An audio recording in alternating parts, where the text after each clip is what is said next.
Hi there, welcome to Positive Power with Michelle Dion. It is an absolutely beautiful day here in Sarnia, Ontario. Sun is shining, nice breeze, the birds are chirping. It is just absolutely wonderful out.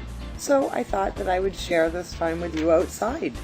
Together we can absorb some of that positive energy. I hope you're spending some outside time too. And I hope you reflected on our message from last week regarding spending some me time, spending some good vacation time. Because when you feel good, everything reflects that way, which is fantastic. So my article today is really interesting. It's called 3 Secrets to a Good Life from a 100-Year-Old Woman. Quite impressive to live to be 100. And it's quite impressive to live to be 100 and still have quality of life, right? What are you after, quantity or quality? Definitely quality. And more we see, I share videos on Facebook all the time of people that are over 100 who are in marathons, doing Zumba, fitness competitions, ballroom dancing. It is absolutely fantastic, but don't kid yourself. Those people are putting some effort into it, right? They're making sure to whatever level they're doing some fitness, they're looking after themselves. And this lady, her name's Joyce Cox, her 3 secrets I thought were quite interesting. The first one was eat plain food. It is so important that we consume the most natural food as possible. The less ingredients, the better. If you can't read what's in the ingredients and those words are too big, chances are they're pretty processed. And at the end of the day, we're animals. We are meant to consume and process ourselves things that come from the earth, right? So, and it makes sense. You treat your car like that. Do you go and put vegetable oil in your car? Do you put Coors Light in your car? Do you put milk in your car? No, you don't, because your car is for gas, or your diesel vehicle is for diesel. We need to treat our bodies the same thing. Now, don't get me wrong. I realize it's, whatever you have access to and whatever's in your means financially, but there's so many options out there.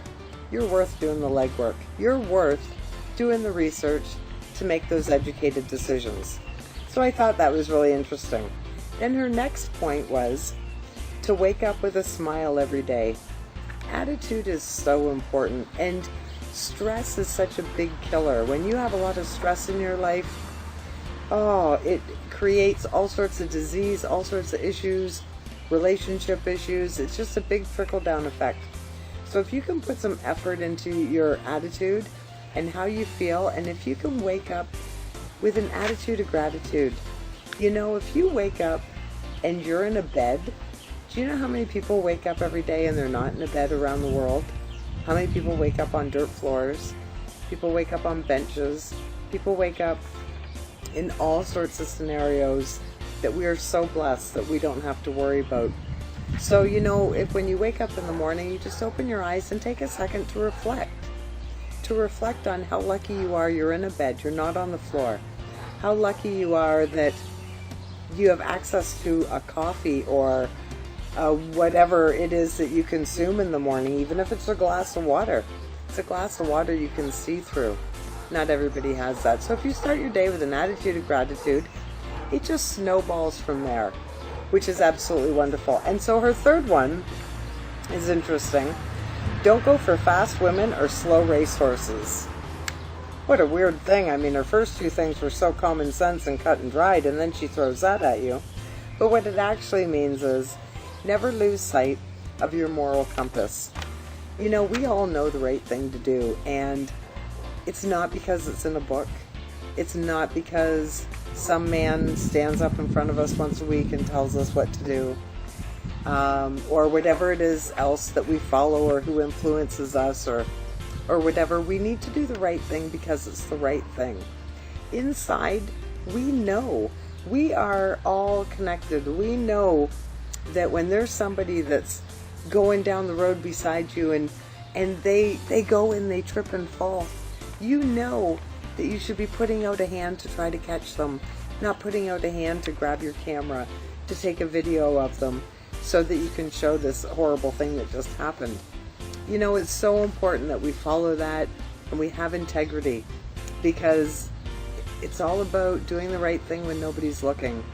That's so very important. So I thought that was a really good article, and I'm going to put it on the Positive Power page right now on Facebook, so you can check it out and read it at your own convenience.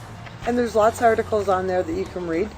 So, go ahead and check out the page, and hopefully it uplifts and inspires you, and you can spend some time out in the sun with one of your favorite people, who should be yourself.